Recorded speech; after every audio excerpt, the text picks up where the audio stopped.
The Business Innovation Zone, also known as the Biz, is the place to start for entrepreneurs in Iowa. The Biz helps entrepreneurs and startup companies focus on idea development, business models, strategy, market validation, mentoring, and networking. We also help clients connect with qualified community and state resources needed to grow their business. Throughout the year, we provide a number of networking opportunities with experienced entrepreneurs and business leaders by offering monthly luncheons and all-day seminars on marketing and finance. You can learn more about the Biz at bizci.org.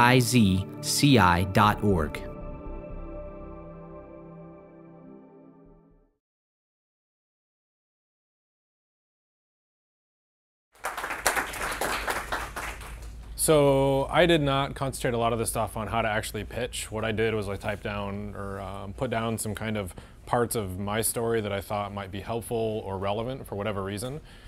This definitely is not going to be like a build you up and get you excited about raising money. It's about kind of telling you that it's really fucking hard to raise money, and it's even harder because you're in Iowa. It's not an advantage, it is a disadvantage, and you need to accept that, and that's part of being here. This is kind of something that to me is actually how raising money feels, especially with people you don't know. Sorry, louder. Can people in back hear me? There you go. So raising money to me always felt like, especially with people you don't know, is you have to tell them things about you that your friends don't even know about your business and how you plan to make it work. And it is a lot like just like standing naked in front of people with the lights on while they make fun of you with a bag over your head. And that is kind of what it's like. You basically bear all to someone because you think they might write you a check. So you should really maximize the people that you want to have that experience with, which is to say, don't pitch everybody. Don't take every meeting. I guess my history is my first company, I didn't know how to raise money, but we turned a $1,200 investment into many millions of dollars in sales over the lifespan of the company. I sold that company a few years ago. I've raised a little over $6 million for my current project, which is called Dwala, which is a payment network. And I'm sure in the future, you know, we'll raise much more money in many different projects, and we've learned a lot about who ideal investors are, who they're not. We're fortunate that we haven't had any really rogue investors that have like tried to really like fuck up the company or something. And I think that's because we've been really selective about who we've taken money from. Our current investors include close to a $2 billion financial institution, which is a chartered institution, a financial services platform with about 2 million clients. I invested, other angels invested, and just recently a string of New York venture funds. And if any point in time you have any questions, please feel free to ask. Just shoot your hand up. I'm not a shy guy. This was not meant as a lecture. The more interactive it is, the more value everyone will get out of it. Yes? How do you define angels then? When you talk about angels there, what kind of people were they? So when I think angel, I think individual investor with a high enough net worth that they don't get forced out of the company. So an accredited angel investor. So someone with a net worth of over $1 million. Okay. So they were actually very early investors of mine early on. One of those was actually my attorney. So I started my first company when I was 18 or 19. I dropped out of college and built that company. He was the guy who represented me the first time somebody tried to sue me to get a bunch of money out of me. And he actually ended up investing later. So my background is that I've pretty much done every part of the company. I owned a manufacturing company before, so I've done everything from QA, QC on hardware and on software. I've also done direct sales. I've done management when I need to. I've cleaned the bathrooms, and I've engineered direct parts, whether or not that be software or hardware. I know a lot about actually like PP tooling and casting and things like that because what I used to manufacture was speakers. So the New York-based funds were primarily who we raised our last round from, and our last round was a $5 million round, not on convertible notes or any of that stuff. It was a direct equity investment from a group of people that honestly have a lot of experience in the space. We chose them very specifically because of other investments and because who our friends said like wasn't assholes. So Union Square is kind of famous for investments in Twitter and Zynga and Foursquare, kind of your kind of like web companies. Village is really strong in the financial institution space and in payments. Thrive is really kind of a really quiet fund, but they're really active investors in the sense that they're always in the product and they're always helping us look at what's next. And Artists and Instigators is a fund that's run by a guy by the name of Mark Echo. A lot of people know Echo, kind of the brand. But that was really just about, they make bets on, honestly, people that are just a little bit different. And every single one of these bet on us for different reasons. Union Square Ventures, I believe, bet on us because the idea is fucking huge. Like, if it works, it's going to be really cool. If it doesn't, who really knows? Village, because we know payments really well, and they know that. And again, they know we're very unique in the space. Thrive, a lot of it's about marketing and where they can provide value. And Artists and Instigators is, whether or not it's good or bad, it's really a bet on me. And Ben? Yeah. You got your foot in the door with those people? So, actually, it started with Mike and Christian. So 2 years ago, when I came to Des Moines, I already had another company that, like, I was doing millions of dollars in sales. I had a really small staff. I didn't have outside investors. I thought I was doing pretty decent. But I didn't know shit about raising money. So I started looking at, well, how am I going to go do this? Because payments is a totally different type of business. And I ran around in Des Moines for a long time trying to figure out how to do it. And basically just having the balls to go pitch it and talk to people. And, you know, eventually, you know, after I kind of got through Mike's BS filter, I got to JD. And then once JD started sitting in the room, that had different value for other people. And bankers were sort of listening to me. And I know how I look. I'm not a banker, right? So after the bankers kind of signed off on the fact that, well, Ben is or is not full of shit, that opened a lot of other doors. And then we started targeting where we can go hit those people in large numbers, which essentially meant conferences. So now I basically travel around a lot to try and get in arguments with people on stage in front of like 1,000 people. And I really like arguing with people from PayPal and Visa. And we're not trying to say like we're right, but we are trying to say we're not wrong and our opinion is good. And I do have enough confidence that I'll get on stage and I will talk about that, and I'm not scared that somebody's going to say something I don't understand. That's helped a lot. And in the meantime, it's got us in a lot of doors where we're queuing up a lot of conversations so we get to pick who to go talk to next. So the different rounds that we did, the first round that we did here locally was $1 million. And the people that we work with solved not only kind of a money issue, which was how are we really going to finance this thing into profitability, because a quarter scales really well, but 100 customers isn't really going to pay a lot on a few transactions. You're not going to make enough to be profitable. So we really needed to build out the engineering platform, but more importantly, we needed to solve regulatory issues to get out into the marketplace legally. So those early investors solved our regulatory issues and also our funding issues. And the second round, which was the $5 million round, was really all about we need to expand the team. We need to invest in architecture ahead of kind of the market a little bit. We need to get more aggressive in the marketing space. And really, we know we're going to need additional access to capital because as we started realizing it's a global opportunity, not a national opportunity. The market in the United States alone is a $32 trillion market. There aren't many markets that big. Globally, I don't even know what the number is, but we know it's going to take a substantial amount of money, and those funds also give us access to more capital. So when it comes to pitching, you know, like Mike said, a lot of it is about you. A lot of it is about your idea. So how many people are trying to like raise capital right now? Okay, like how many people are trying to raise like over $1 million? How many people are trying to raise under $500,000? Okay, cool. So I think things to concentrate on is the people who you're going to raise money from at those levels probably aren't going to understand every single nuance of your business. Maybe you don't yet. They're going to make a bet totally on you, and your ability to articulate your idea and where you want to go with it is really not, it's difficult to argue. Either they agree with you and they believe in you or they don't. You know, there's, you know, and I'm guilty of it too. There's the, well, if we get enough people in this thing, we can definitely make money on it, right? That's a bet some people are willing to make because you're just so smart and you've done it so many times in the past and you've flipped companies based on that notion. But for the majority of us, we actually have to have a clear path to revenue and be able to articulate how we're going to make that happen. I'm also really good at accepting what I don't know. So you think about like those moments when you're kind of like saying, uh-huh, okay, uh-huh, uh-huh, uh-huh. When somebody's saying something, you have no fucking idea what they're saying, right? Don't do that. Say, what does that mean? I mean, JD's been in meetings with me where I asked what word people use so I could write it down and look it up later. Like, it happens. Just deal with it. You don't know everything. Be clear about that. I show up. So the reason that I put some of this stuff up is because there's also points when you start getting into raising a substantial amount of capital where you're making really big bets. And those really big bets, sometimes they work, but the majority of the time, believe it or not, they don't work. And you have to accept that, like, there are very real moments of like total self-doubt of I'm fucked. Like, how can I double mortgage my house? How can I get ready to sell a car?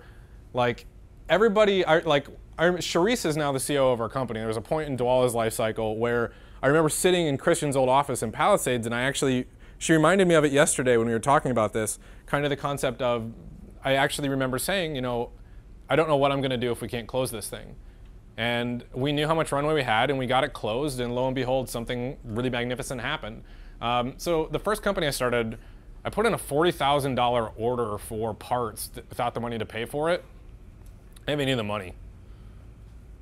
I put the order in, and somehow at like 19, I came up with 20 grand over a period of like a month or two, and I did it by selling shit on eBay. Like I just hustled, right? I got the order in, and then I turned the 40 grand into 120 grand in probably like 3 or 4 months. Like half the shit broke, and then I had another problem on my hands, but like this stuff is kind of like how it works, and you kind of just have to like accept that. And there's also a million times where you feel like you're just sort of telling someone, I don't think you understand. Like if you don't help me with this or you don't give me this, like I'm broken, we're dead. Like this stuff actually happens, you know? I mean, how many of you guys have kind of been there? More than once. Yeah, I mean, like you got to make bets, right? And that's part of like the ability to build businesses is kind of like the balls of making a bet. You're right and you're wrong, and you have to be calculated about it. You're not just throwing dice hoping that it works. Everyone around you is going to think you're totally insane, but to you, it's like a calculated endeavor, right? You've done all the math in your head, and you're thinking, there's no way I can make this bet. And everybody will think you're insane. But you notice there's like a constant theme here is most of the time my girlfriend and all the people around me are ready to kill me and telling me to stop, which is another interesting thing, that you kind of got to surround yourself with people who believe that you can actually do it if that's what you want to do. Yeah. I mean, you got to also kind of, as your teams start to grow, the hardest point is not getting started. It's keeping the business going as you make these really big bets, because inevitably there are companies that grow so fast on revenue alone that you don't have these issues. But if you're making big bets in big markets, chances are really good you're going to ride a really fine line a lot of times. And then as your team grows, you have to personally kind of deal with the fact that the people on your team, they have to eat, they have kids, they have cars, they have houses, and if you fuck up on this current deal, they will lose all that stuff. And it's your fault. It's part of growing companies, right? So you should kind of just know going into this stuff that it's not stress-free. When you take bigger kind of VC money, or when you take traditional venture money, not angels, right, who might be quiet, but venture money, you kind of need to deal with it. Again, as you start dealing with these bigger outside firms, no one's going to have patience for your mistakes. They're not your friends where they're saying everything's going to be okay. They're actually the ones telling you that you're broken next month if you don't do this. Your idea was really stupid. It didn't work. What are you going to do now? You just spent $500,000 of our money. You're an idiot. Defend yourself. Like that sort of happens, right? And again, it's not easier because you're in Iowa. It is harder because most people here don't understand the structure, whether or not that be convertible notes, whether or not that be the time and energy it's going to take in your personal life. Most people around here are not going to understand. So you should be actually doing things like this, but you should also be looking in the outside markets for knowledge as well. AngelList is one I really like, and you should really get used to like being talked down to. So a local venture guy here locally laughed at me when I pitched him a couple years ago, and I know for a fact that he was trying to get into my company through like a back door because he knows there's no way in hell I would ever let him into my company. But like that stuff happens. They don't know like who's all the wiser until you go out and prove them any different. And kind of those moments of kind of like the proof is in execution will make raising capital that much easier for you. And if you have a working prototype, obviously that works great. I kind of put in here reasons not to raise outside capital. Which pretty much means if you have anything in your life you really, really, really want to protect, you should probably reconsider it and maybe just consider raising big money in kind of the venture world is not about your personal life. That stuff sort of like takes a back seat. That's kind of life. There's not a lot of room for, well, it's not that big of a deal that you left at 5. It's that shit's broken. You shouldn't have left. Oh, by the way, you're fired and we can now do that because we're on your board. Like, so, again, more negative things before I get to the positive. If you like sleeping, if you are okay losing people's money, if you ever turn your phone off, if you ever give up on anything, or you think you'll just get rich because you're going to go do this because they write you a check, these are reasons you should not raise money. Any questions? So if you're like still here, like you're gonna have to work really hard here to validate your ideas, because a lot of the people that are gonna invest in you aren't probably gonna understand your market or your ideas, especially if it's a technical one. You're probably gonna have to recognize that talking to more people here is not gonna give you a higher rate of return, because you're gonna start doing more education as opposed to actual pitching. You're gonna be educating your potential investors instead of just pitching them. So I really think that there's tons of value in being really selective about who you talk to, and this is something that I didn't do initially. I spent a ton of time talking to whoever would talk to me. If you want to go kind of raise capital, don't do it because you want a lifestyle business. Like if you want like a chain of bakeries or something, you know, like that, where you're looking at like 4 stores and this is like the big thing, like that's a great dream and that is a really big dream, but that's not a reason to go raise $1 million. It just isn't. Like take out an SBA loan, finance it differently, don't give up equity in your company, like protect that with your life, but don't go raise outside money and give up equity and control of your company. So you should also know kind of why that investor would want to invest before going to talk to them. And it seems like the obvious answer to that is, well, they want a return on their money, right? And if they give that money to me, I will give them back more money. It's amazing how many people I've talked to over the last year that actually don't understand that the investor is going to want their money back and then some, and just having a profitable company at the end of it is not good enough.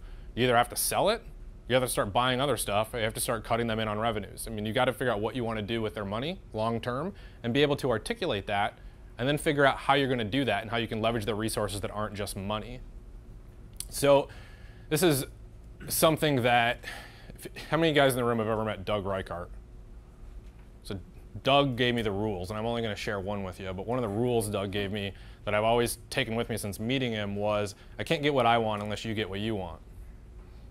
And nothing is more true with outside investors, that if you're not giving them something for that, and you don't know what it is they want, you should probably spend some time and figure it out what they want out of it and how they want it. Do they want an equity investment? Do they want a convertible note? Do they want a debt? Do they want a mezzanine loan? Like, what do they want? Figure that out before the meeting. So this is also another thing that I think, like I failed for a long time at raising capital. And if your goal is to raise capital to grow your business, you should internalize that if you haven't yet, you're failing.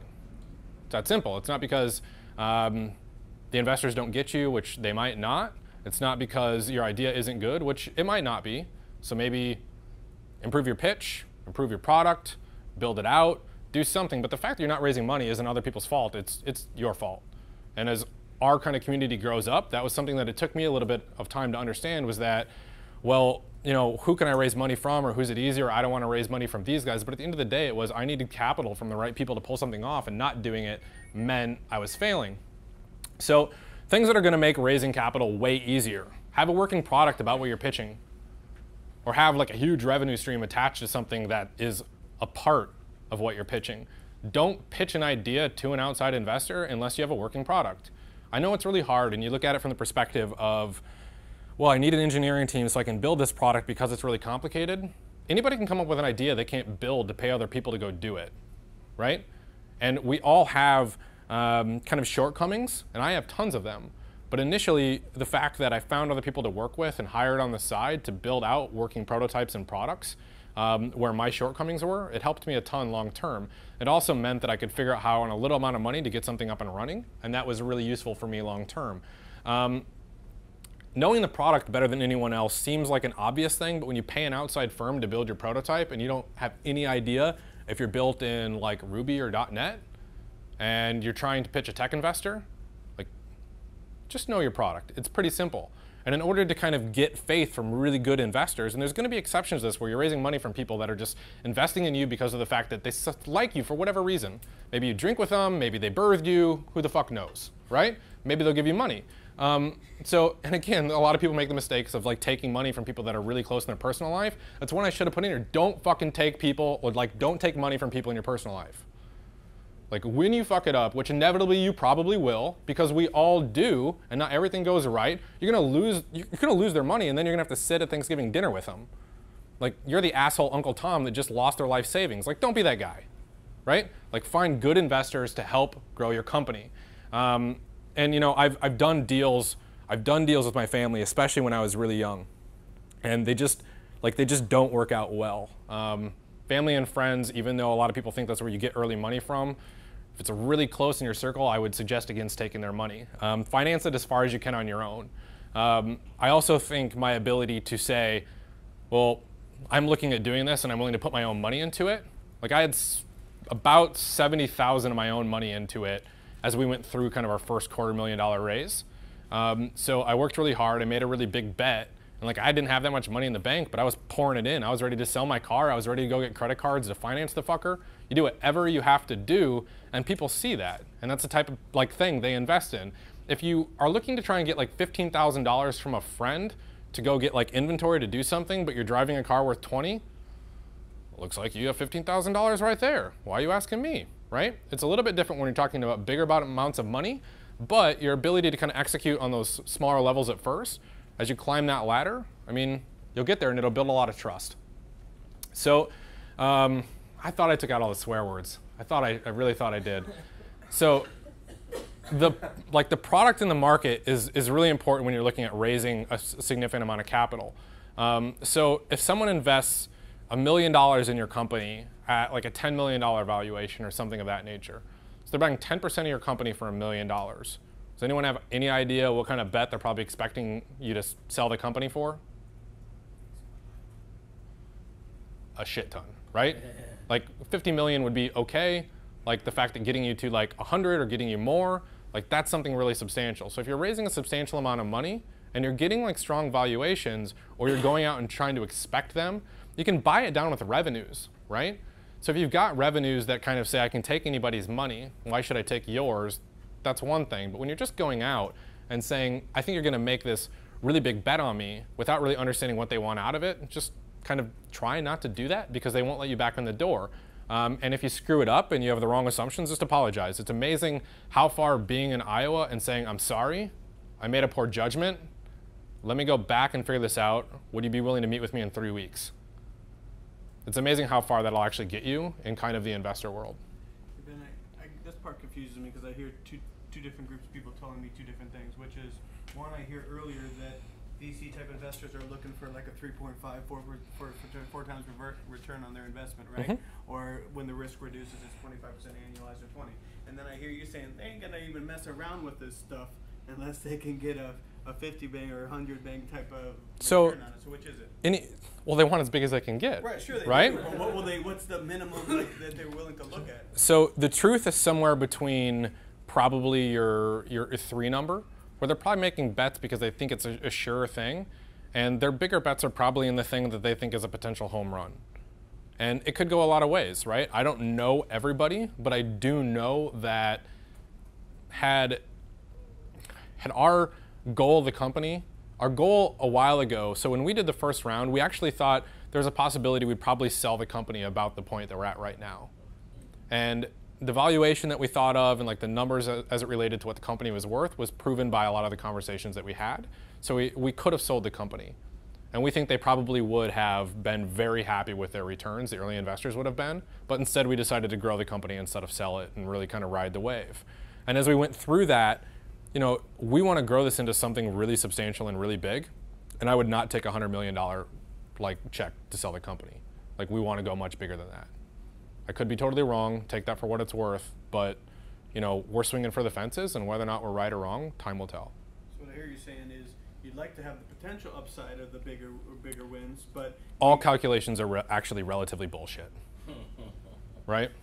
So if somebody puts $1 million into your company and they get 5 back out in 2 years, that's a pretty good bet, right? But these guys are also investing out of funds that are 40, 100, $2 billion. Why the fuck is $1 million even worth their time? And it's insane to think about it like that, unless that $1 million is about something really substantial, where they're kind of planning to pile on after the fact to do something really big. And that's another problem is as you start raising bigger amounts of money, even getting their time, because even with a few $1 million, that might not be a big enough bet. Like a lot of the firms outside on the East and West Coast, they're probably not even going to want to take a real seat on your board or really put a lot of time into it unless it's a substantial portion of their fund. So, you know, since a lot of people I don't think are looking at numbers that big yet, you know, that's something I'd be happy to answer questions about. But, that's also another reason why it's tough to do it here, and being really selective about investors that are willing to travel. And we spent a lot of time finding people that had the right kind of knowledge base to work with, but also people that were willing to travel. And we were super fortunate that we feel like one of the best investors in the world, some of the best investors in the world were willing to spend some time in Iowa. And to be honest, like a lot of that stuff, I think we just got super lucky. But we can run numbers all day, right? I think that the one thing to look at as far as numbers would be, look at the type of company you want to build. So we'll just use photo sharing services, just as a generic, right? So say you're building a photo sharing service. Well, look at the last like 5 exits in the space. So what do the last 5 photo sharing services sell for? How many users did they have? How much data did they have? What was the metric for driving the valuation behind their sale price? And do you think that you can get that far? I mean, the truth is probably, again, somewhere in the middle where it normally is. But look at market data as it relates to the value of companies and ask yourself how far you can get in relation to where other people have and why you would or would not be more valuable. And if there is a way to say, well, this is where we're at, this percentage of our company costs this, and you can get this out of it, if they believe you, shit, they might invest. So not failing miserably, I think, is, again, this is something I failed at big time. Don't take every meeting. Everybody with more money than you is not a potential investor. It's that simple, and I didn't understand that at the beginning. I spent almost a year of my life with anyone who had more money than me. Or even worse, I didn't even ask how much money they had. I just figured if you had like a nicer house or a nicer car, like I was gonna pitch your ass, and it was that simple. And I wasted a lot of time. So I think being selective and also doing things like Angel List is something I bring up, and I don't know if you can see this, but it's just Angel List. So it's like a network of angels that are really active in our area and outside. But these guys actually do look at deals kind of in the technology space regardless of where you're at. And they're also the really, really, really smart guys kind of in the industry. So you'll be held to the same scrutiny as anybody else who's building a company in New York or San Francisco or Texas or Boston or wherever. It doesn't really matter. But if you put it up there and you get a response and the market thinks you're smart or the market thinks you're an idiot or you can't hang, well, at least like you go practice, you go work harder, and you come back with a better product, right? You have to have the balls to put your product out and see what other people think. And this is a direct access point to some of the smartest investors I know. We've never taken money from anybody. Actually, we have now taken money from people on Angel List, but we didn't meet them through Angel List. So I think there's a few other things that I learned the hard way. When somebody wasn't commenting on what I was saying, they were waiting for me to leave the room. Like, they're waiting for me to run out of steam, shut up, and go home. So if someone's not responding to you or is totally uninterested in what you're saying, they're not waiting to be convinced. They're waiting for you to leave. Kind of sucks, but it's true. Like, active investors are going to be active in understanding your company, your product, your personality, and your story. And not getting a yes from someone means they just told you no. This is also the Midwest where people don't like to say no, even investors. So they'll string you along, trying not to be rude, but they'll waste a ton of your time in the meantime. So if they don't say yes, it's a no, and keep pursuing other opportunities. Learning to pitch and just figuring out if your pitch is good or bad is, God, I really thought I took the swear words out. Actually, did I just go back? Yeah. So which investors can help you hire and grow the team is something that we found to be incredibly valuable. There's a lot of value adds outside of money. So let's say, Brad's got a kick-ass gaming platform, like how many, 3 million users, right? So I'm gonna pick on you for a minute. It's kind of like, if you're taking an outside capital, like who's ideal? People that can help you grow a user base, people that can help you maximize revenue in gaming, people that can leverage outside advertising relationships to bring in that money, and people that can help maximize infrastructure for decreasing overhead, right? If they bring in capital and show returns and build the business at the same time, like damn, that's a pretty good investor, right? So target that type of investor over basically somebody who might be willing to take 50 grand out of their 401k and give it to you because you're so great, right? Like, one's gonna provide more value. So investors that can also be your customers or give you kind of your first distribution deal are super helpful. Again, it's, if we're putting money in and helping to finance the company into a growth stage with customers that we're also going to produce for you, that's a pretty big win-win. Those people are really hard to find. They take a lot of time, a lot of late nights, but if you can get them, they're huge. And again, investors that can remove barriers to the marketplace. That might be branding, that might be actual distribution, that might be regulatory problems. But if you start looking at every investor under kind of the guise of how is working with you going to help me outside of just the money? Money really is, even though we don't think this way in Iowa, money is everywhere in the marketplace. If you can execute and if you can do well, you can probably raise capital, but the better you can do it and the more proof you have, whether or not it's social or product, they're going to get a better deal, and you're also going to be able to be more selective with your investors. It's not always about raising more capital. It's definitely about raising money from the right people. Things I think that will be make it easier in building a company that you think is really big or can be really big. If you run out of money, sell stuff that you own. That proves you believe in it. If you don't, it says you don't believe in it. When investors see you're willing to kind of like put yourself out there to like make it happen, that's going to mean a lot to them. Hearing no and being okay with that is something that you just got to get used to. And I mean, raising capital, again, it's like dating. It's like people letting people look at you naked, being embarrassed when you're there, talking to people who initially you think are like the smartest people on the planet. Some of them are, some of them aren't. Some of it's attitude, some of it's demeanor, some of it's just the way they carry themselves, where it's like, fuck, man, you must be smart as hell. Like, you're even dressed well. Like, you know, there are times when you look at these people and you just think, my God, you are like such an impressive man or woman. And everything you say must be true. But learning that you have confidence, or should have confidence when you're communicating them, because you know your product, you know your market, you know what your idea is, and if they say no, you just keep going, right? Don't hire people to raise money for you. I think that there is this like feeling of, I've never raised capital before, so I don't know how to do it, right? And my personality is one that maybe people won't like, or investors just aren't going to understand me because I'm not an investor type. Like, do I look like an investor? Do I look like someone that should be talking about convertible notes? Like, I know I don't look like that person, right? But if you are actually out talking about your product and talking about your vision, those are the things that they're investing in, not what tie you're wearing today. It's that simple.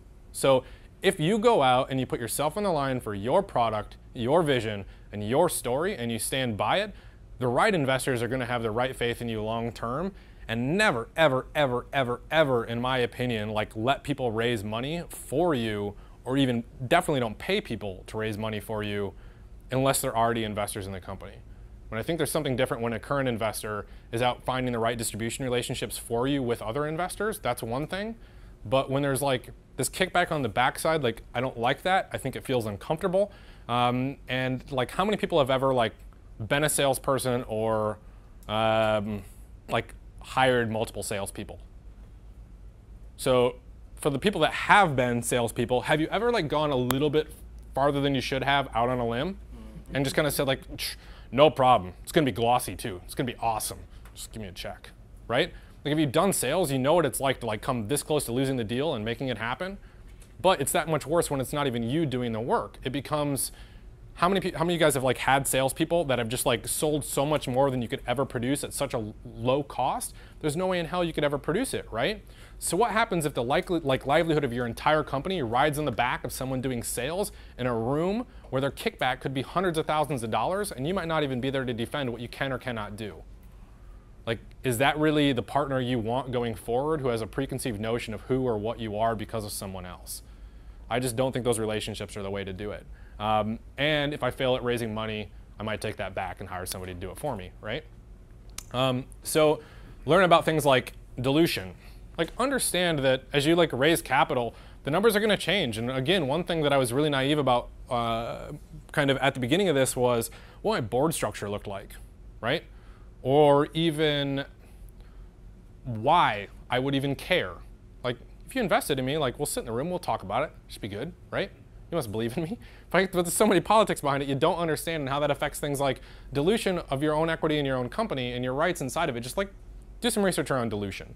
Understand what they want, and over time what that means for you as a founder or as an early investor as well. Figure out what the last exits were in your space. I don't care if you're building plumbing companies, cupcake companies. It doesn't matter if it's tech, if it's sharing, what the fuck it is. It doesn't matter. Why does it have value, or why does it have value, and what is the metric that it's measured by? Is it how many items you ship? Is it revenue? Is it users? Is it account holders? Is it subscribers? What are the terms that these investors understand, and what is the mechanism for measuring it? Figuring out what it will be in your company really early on will serve you really well, and also knowing beforehand what market proof exists for basically valuing companies at any level will do you really well. Learn about valuation, not just about the fact that you probably want the biggest one you can get, but just learn about why maybe that's not the most important thing. Consider that it's not necessarily about valuation, it's about the right partners, because the right partner means the right long-term success, and it also means everybody being on the same page, rather than always just shooting for the highest number and cutting everyone's throat to get stuff done.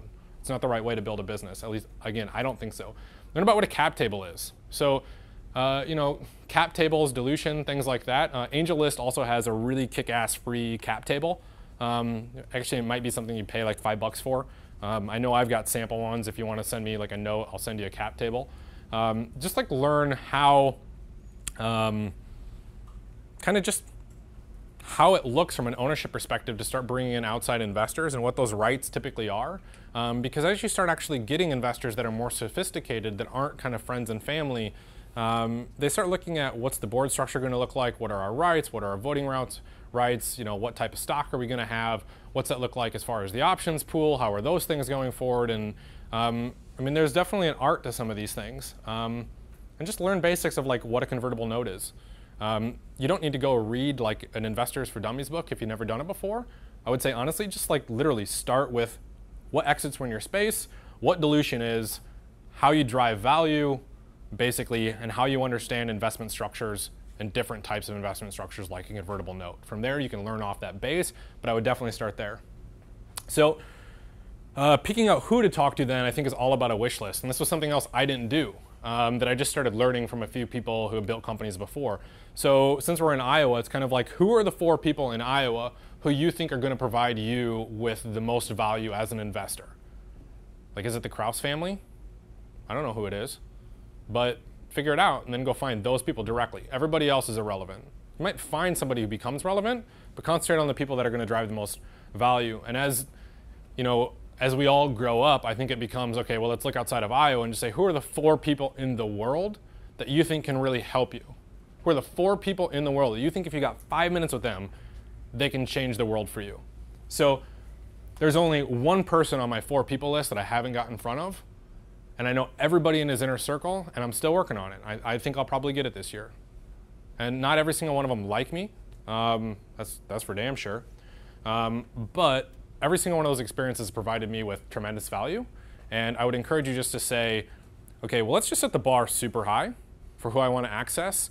And let's take out of the realm of who's willing to talk to me.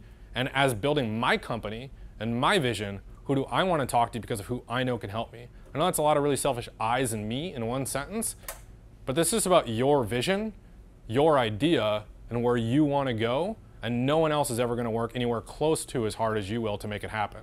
And if you expect they will, you're wrong, and you're going to be really disappointed when they take a smoke break or just leave work in the middle of the day.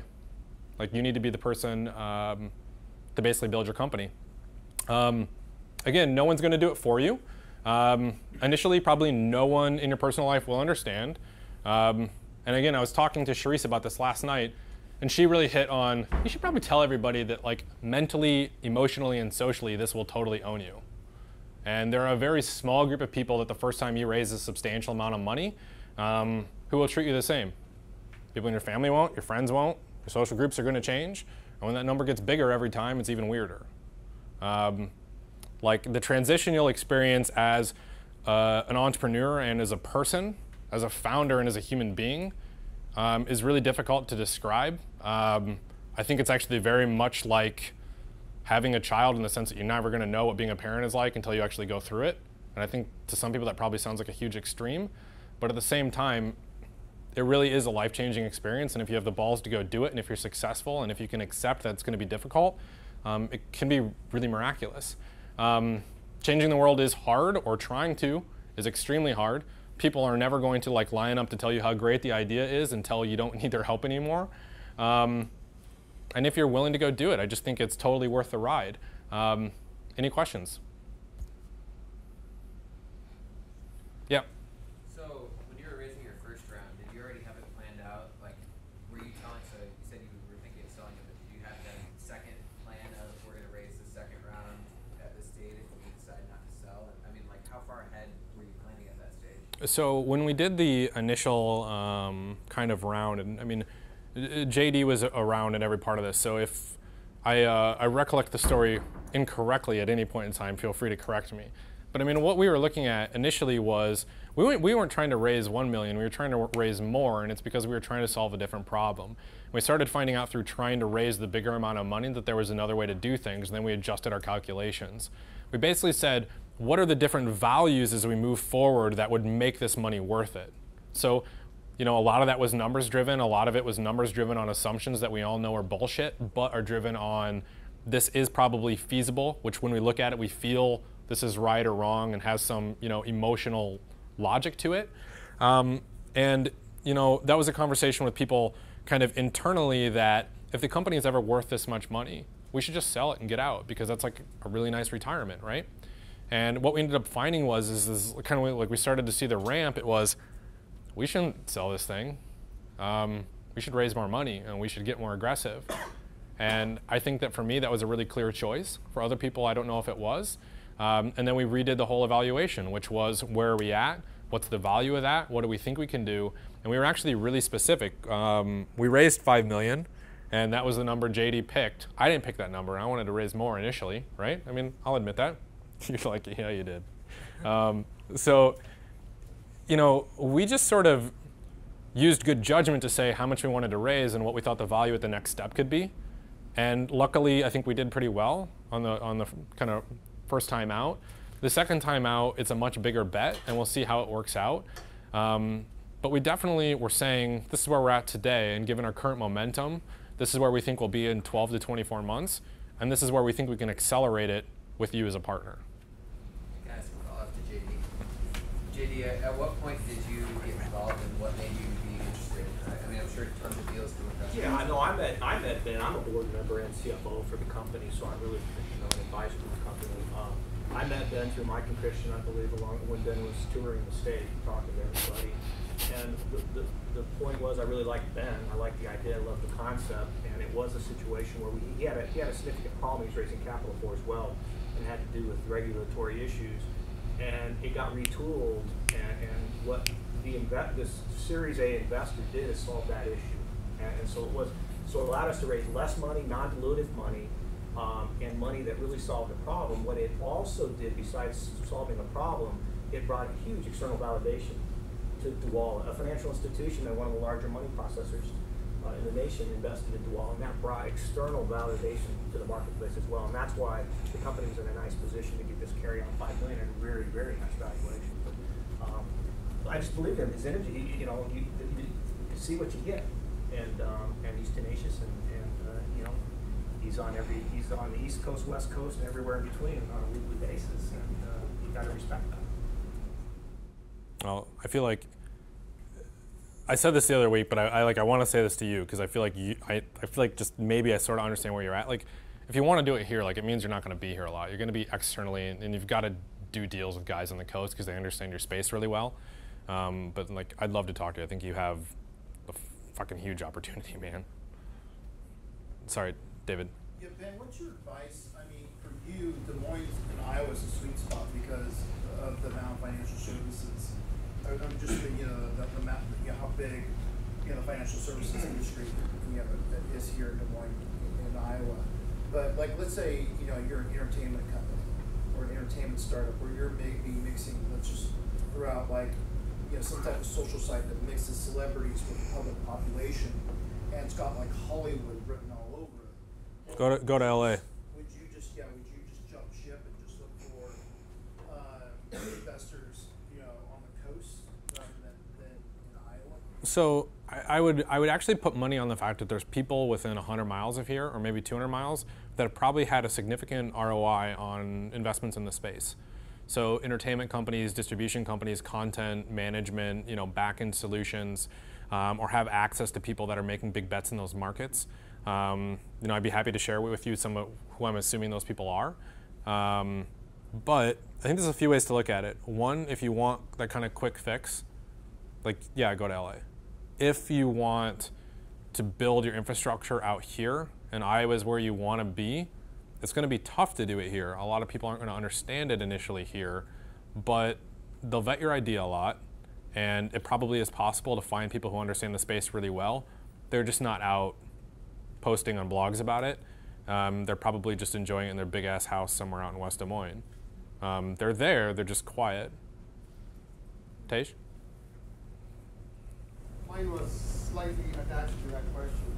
What kind of a startup should even bother trying to raise money in and around Des Moines?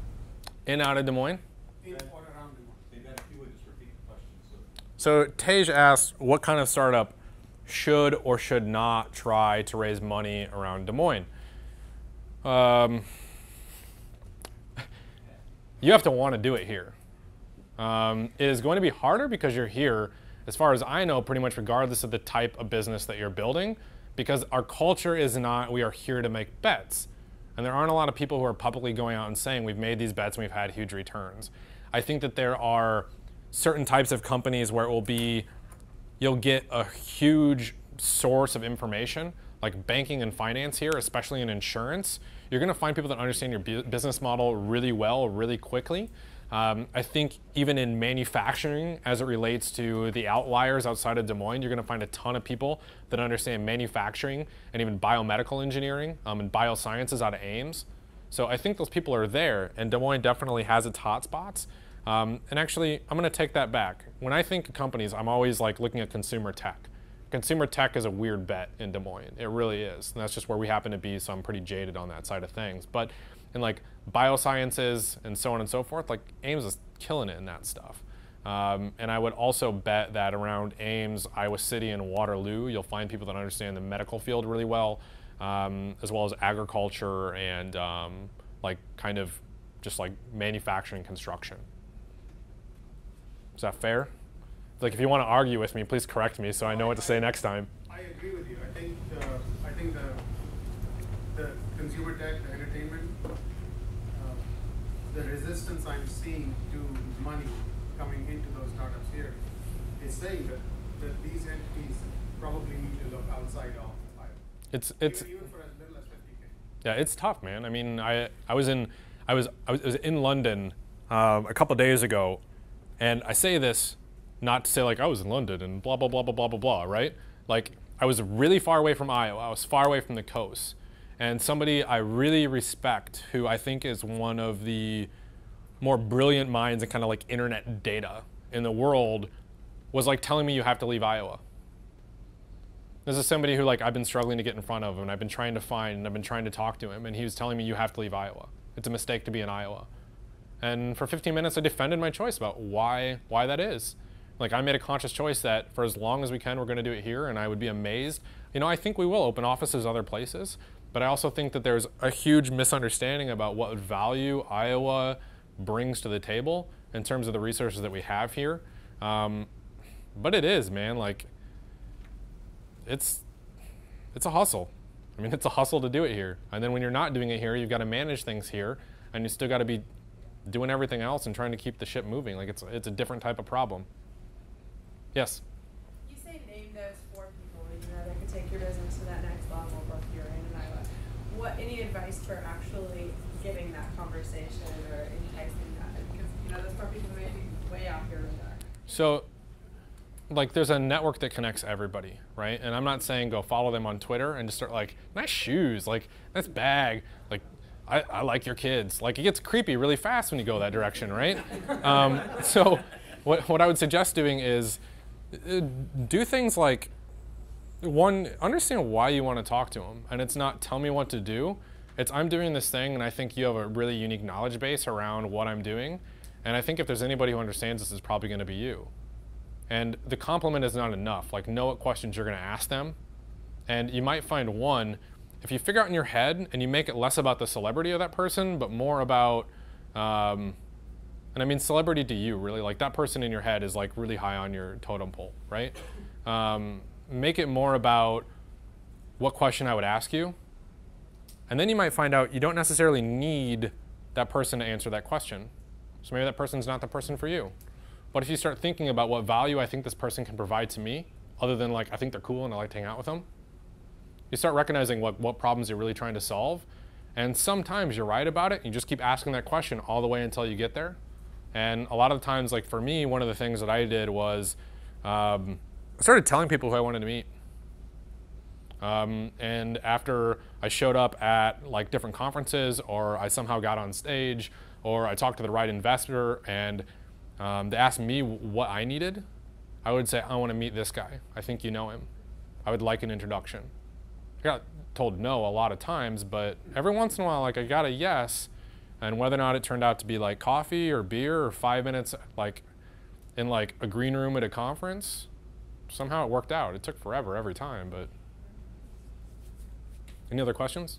Yeah, just to have you expound a little bit, you said you would never hire anybody to go raise money for you. And I think I know what you mean, that you were there personally every time, but you wouldn't have gotten the door if you hadn't had JD kind of working for you. So I agree with you. I agree with you to a certain extent. So JD provided a ton of social validation in Des Moines that I wasn't full of shit. Did that in every single room, and when JD was nodding his head, I knew, all right, I can lay in and I can actually tell this guy, like, no, you're doing it wrong. And if I started looking at JD and his body language was, he's pissed. Like, I could use that as a proxy to understand, like, you don't socially understand this environment yet, so learn something from me as well. And I think that's one thing that, like, I learned a lot from you about, like, looking at rooms and understanding a different demographic of people as it related to communicating, that I didn't have that talent. I still don't think I'm exceptionally good at it, but I'm better at it because JD taught me a lot of those things, whether or not he knows it or not. But as it related to the product itself, I would never trust anybody to go say what my product was supposed to do, what my product is supposed to do 5 years from now, what my end game or end goal was. They can interpret it all they want, and that's fine. I can't stop them from interpreting what I say, but as it relates to what it does, what it's supposed to do, how it's supposed to work, and what it means, like, that's mine. And maybe I shouldn't own it that much, but I do. Sure. What's the next bar? I mean, I remember when you guys hit a million uses in a week. What's the next bar that you're watching your counter and saying, look, we hit 100 million or 200 million transactions in a week? Or what's the next bar for you?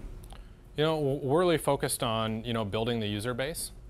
You know, we're less focused on, you know, individual transactions right now, and more focused on building, you know, engagement and ways of empowering people who already understand Dwell and are already kind of a power user of it, how they want to bring other people in. And so we've got 2 products right now, where it's more about those products being released over the next 3 weeks, and another one in May, that we feel like are really big, game-changing shifts for our company, where it's less about the one kind of next transaction hurdle and more about kind of the platforms that are going to allow us to continue to scale, and how do we kind of leverage what we've already built in order to go do that. I know that sounds like not as, you know, big as it probably should be, but, you know, when we process $1 billion in transactions, I'm probably going to say something about that, and then we'll raise the bar even more from that. We're going to apologize. We keep him here all day, and I know he's got a good vision of the deal, so we're going to cut it off here. I want everybody to say. Hey, thank you very much for having me.